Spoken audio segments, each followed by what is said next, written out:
Hey, let me show you how you can charge your Samsung Galaxy S24 FE when you don't have the charging brick. So there's like only one method, the wireless method actually, I mean the wired one. So you will have to actually grab the cable and connect this cable, for example, into the second phone, into your laptop, into your TV, monitor, basically any other device that allows you to plug this USB-C input.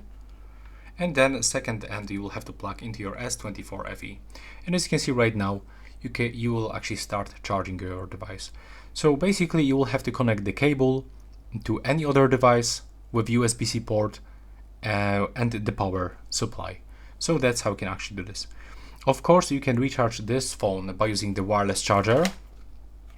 But of course, I just made this video to show you how you can actually recharge when you don't have wireless charger or this charging brick adapter. So that will be all.